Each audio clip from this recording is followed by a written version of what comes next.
السلام علیکم ناظرین، سلامتی ہو آپ پر جہاں بھی آپ ہوں۔ کیلنڈر پر آج تاریخ ہے 8 ربیع الاول، انگریزی تاریخ 15 اکتوبر ہے۔ اپنے میزبان راہی حجازی سے عالمی خبریں سنیے۔ طالبان رہنما اعلیٰ سطح کے اجلاس میں شرکت کے لیے ترکی پہنچ گئے۔ افغانستان کے نئے طالبان سربراہان کا اعلیٰ سطحی وفد ترک افسران کے ساتھ مذاکرات کے لیے ترکی پہنچ گیا ہے۔ امریکی خبر رساں ادارے ایسوسی ایٹڈ پریس کے مطابق جمعرات کو افغانستان کی وزارت خارجہ کا کہنا تھا کہ ترکی کے دارالحکومت انقرہ میں ہونے والے مذاکرات پہلا ایسا اجلاس ہوں گے جو طالبان اور سینئر ترک حکومت کے افسران کے مابین طالبان کے افغانستان پر کنٹرول کے بعد ہوں گے۔ طالبان کا دورہ ترکی ایک ایسے وقت پر ہو رہا ہے جب رواں ہفتے ترک صدر رجب طیب اردوغان نے 20 طاقتور ترین معیشتوں کے آن لائن اجلاس کے دوران کہا تھا کہ عالمی برادری کو چاہیے کہ طالبان کے ساتھ بات چیت کے ذرائع کھولے رکھے تاکہ انہیں آہستہ آہستہ ایک جامع حکومت قائم کرنے کی طرف قائل کیا جا سکے۔ اردوغان کا کہنا تھا کہ ترکی پہلے ہی 36 لاکھ شامیوں کی میزبانی کر رہا ہے اور اب افغانستان سے آنے والے پناہ گزینوں کے لیے گنجائش نہیں رکھتا۔ انہوں نے تنبیہ کی کہ یورپی ممالک بھی مہاجرین کی نئی لہر سے متاثر ہوں گے۔ طالبان کا کہنا تھا کہ انہیں بین الاقوامی سطح پر شناخت چاہیے۔ انہوں نے تنبیہ کی کہ ان کی حکومت کو کمزور کیا جائے گا تو اس سے سیکیورٹی معاملات اثر انداز ہوں گے، جس کے نتیجے میں افغان پناہ گزینوں کی مزید بڑی تعداد نکلے گی۔ ٹکٹوں کی قیمت پر طالبان ناراض، پاکستان کا کابل پروازیں معطل کرنے کا اعلان۔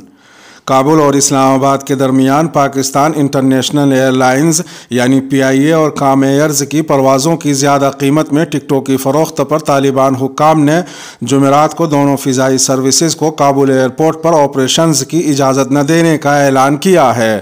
اس کے فوراً بعد اسلام آباد میں PIA کے ترجمان عبداللہ حفیظ نے BBC کو بتایا کہ PIA نے کابل کے لیے اپنی سروسز معطل کرنے کا فیصلہ کر لیا ہے۔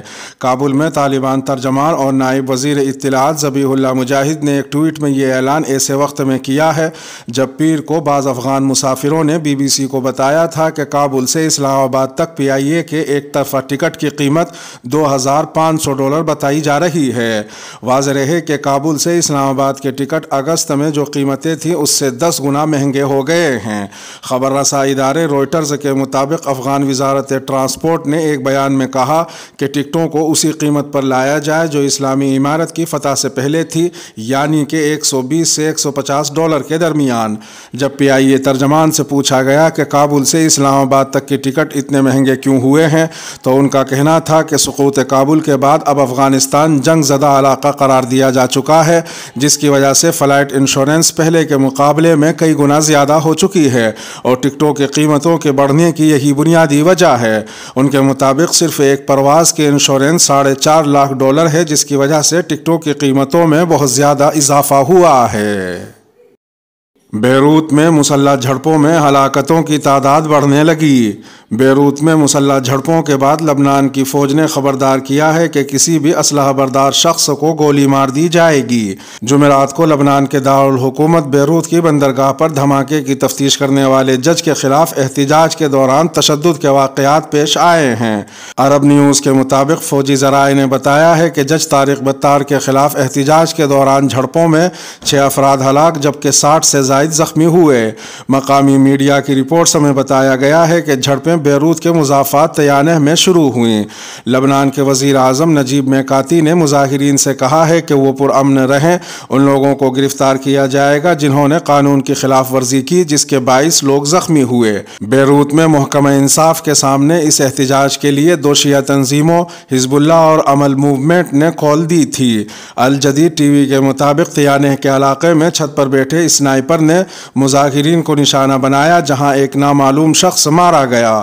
لبنان کے ذرائع ابلاغ کے مطابق بیروت کے مختلف علاقوں اور مضافات میں کئی مقامات پر فائرنگ کے واقعات پیش آئے ہیں۔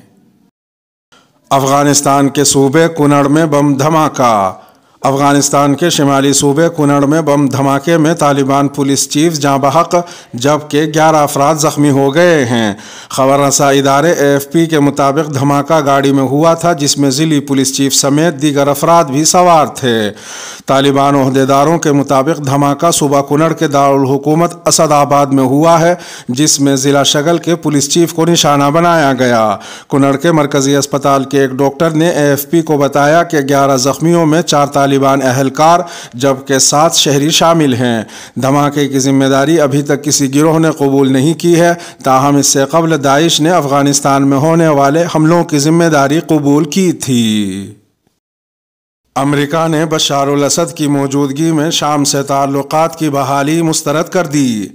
امریکی وزیر خارجہ اینتھونی بلنکن نے ایک بار پھر سے امریکہ کی جانب سے بشار الاسد کی موجودگی میں شام سے سفارتی تعلقات کی بحالی کو مسترد کر دیا ہے۔ بلنکن کا کہنا تھا کہ صدر جو بائیڈن کی حکومت شام میں صرف انسانی ریلیف کے کاموں پر توجہ دے رہی ہے۔ بلنکن نے مشترکہ نیوز کانفرنس کے موقع پر کہا کہ ہم بشار الاسد کے ساتھ تعلقات قائم کرنے کی کوششوں کی حمایت نہیں کر رہے ہیں اور نہ ہی مستقبل میں ایسا کوئی ارادہ رکھتے ہیں۔ امریکی وزیر خارجہ کا کہنا تھا کہ ہم نے شام پر عائد پابندیاں ختم نہیں کی اور نہ ہی شام میں اپنا موقف تبدیل کیا ہے کہ شام میں سیاسی تبدیلی لائی جائے۔ ہمارے نزدیک یہی اہم اور ضروری ہے۔ واضح رہے کہ امریکی حکومت نے سیزر ایکٹ نامی قانون کے ذریعے گزشتہ سال بشار الاسد کے ساتھ کام کرنے والی ہر کمپنی پر پابندی عائد کی تھی۔ قابل ذکر ہے کہ عرب ریاستوں خصوصاً اردن نے شام کے ساتھ تعلقات کی بحالی شروع کر دی ہے اور رواں ماہ کے دوران اردنی فرمانروا شاہ عبداللہ دوم نے بشار الاسد سے فون پر بات کی تھی جو کہ خانہ جنگی کے بعد سے پہلا ایسا رابطہ تھا۔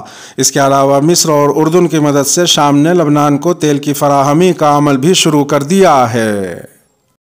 بنگلہ دیش میں قرآن کی بے حرمتی کی پوسٹ کے بعد پرتشدد واقعات میں 3 افراد ہلاک۔ BBC کی خبر کے مطابق بنگلہ دیش میں قرآن کریم کی مبینہ بے حرمتی سے متعلق فیس بک پوسٹ کی وجہ سے تشدد کے بعد درگا پوجا کے کئی پنڈالوں میں توڑ پھوڑ کی گئی اور اقلیتی ہندو برادری کے کم از کم 150 خاندانوں پر حملہ کیا گیا۔ حکام نے 3 افراد کی ہلاکت کی تصدیق کی ہے۔ بنگلہ دیش کے ضلع کومیلا میں ایک پوجا پنڈال میں قرآن کریم کی مبینہ بے حرمتی کی پوسٹ کے بعد تشدد بھڑک اٹھا جس کے بعد علاقے میں بڑی تعداد میں سیکیورٹی فورسز کو تعینات کیا گیا ہے۔ پولیس کے مطابق تشدد میں 3 افراد ہلاک اور 2 افراد شدید زخمی ہوئے ہیں۔ اطلاعات کے مطابق ایک سوشل میڈیا پوسٹ میں الزام لگایا گیا تھا کہ ایک پوجا پنڈال میں قرآن کریم رکھ کر اس کی بے حرمتی کی گئی ہے۔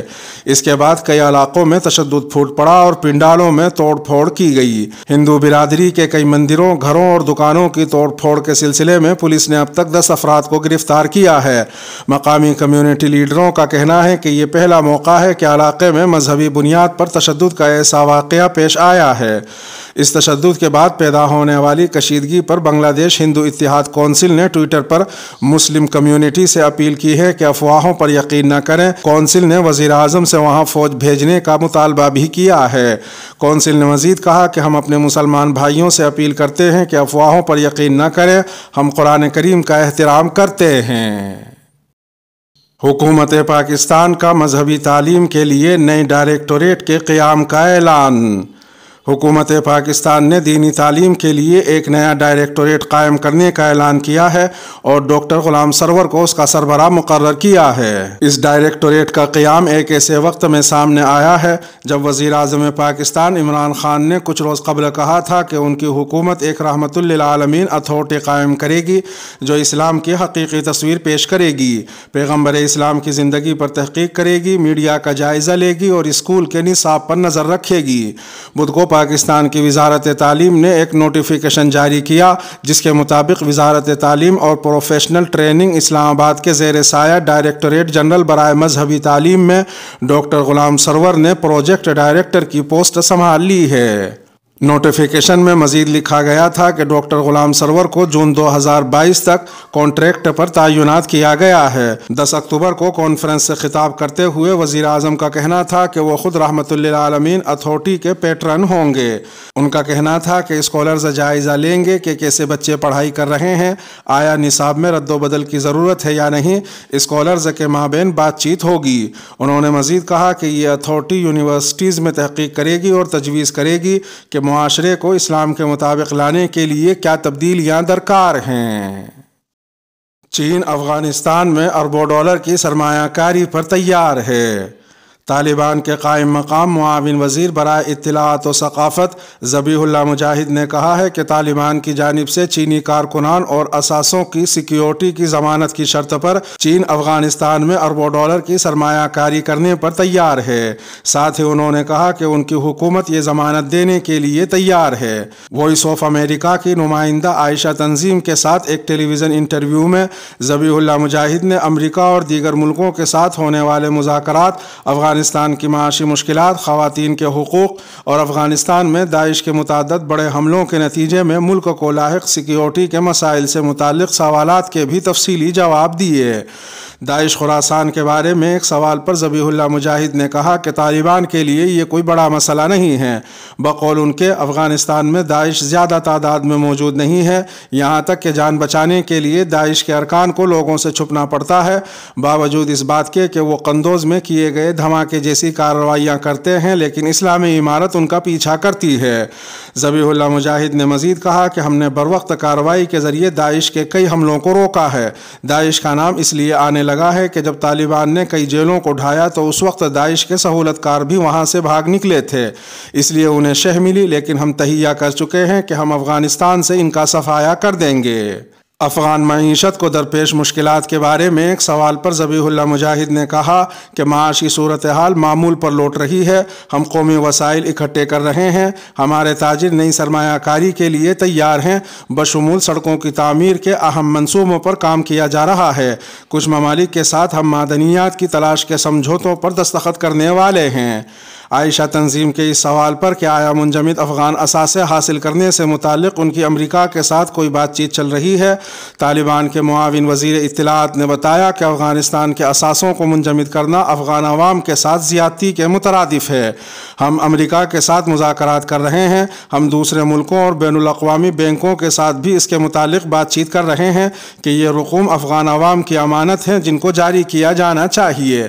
یہ افغان عوام کے روزگار کا معاملہ ہے اور افغان معاشرے کے معاشی مسائل کے حل کے لیے یہ رقوم بڑی اہمیت کی حامل ہیں۔ خواتین کی تعلیم کے معاملے پر ذبیح اللہ مجاہد نے بتایا کہ اس ضمن میں ابھی تک امریکہ کا کوئی واضح مطالبہ سامنے نہیں آیا ہے۔ بقول ان کے امریکہ محض خواتین اور انسانی حقوق کی بات کر رہا ہے۔ انہوں نے کہا کہ طالبان انہیں یقین دلاتے ہیں کہ وہ شریعت کے احکامات اور قانون کے تحت ان حقوق کی حرمت کا خیال رکھیں گے۔ انہوں نے بتایا کہ اس سلسلے میں طالبان ایک پالیسی وضع کر رہے ہیں۔ انہوں نے مزید کہا کہ ہم یہ نہیں کہتے کہ بچیاں اسکول نہ جائیں، ہم ایک منصوبہ تشکیل دینے پر مشاورت کر رہے ہیں اور بہت جلد یہ مسئلہ حل ہو جائے گا۔ مکہ معظمہ اور جدہ دنیا کے گرم ترین شہر اور وسم کی آمد۔ گزشتہ 2 ایام میں سعودی عرب کے مغربی علاقوں میں درجہ حرارت نہ صرف ملک بلکہ پوری دنیا میں سب سے زیادہ ریکارڈ کیا گیا۔ گزشتہ 24 گھنٹوں کے دوران جدہ اور مکہ معظمہ کا درجہ حرارت دنیا کے کسی بھی دوسرے شہر سے سب سے زیادہ رہا۔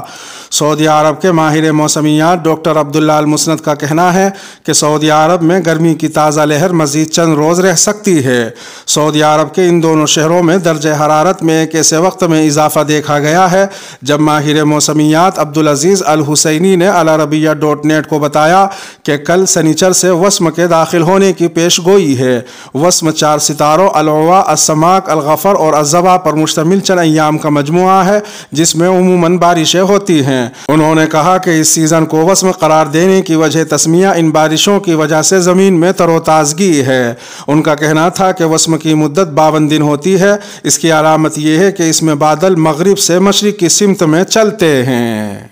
اس کے ساتھ ہی ویڈیو کا اختتام ہوا۔ اپنے میزبان راہی حجازی کو دیجیے اجازت۔ سلامتی ہو آپ پر جہاں بھی آپ ہوں۔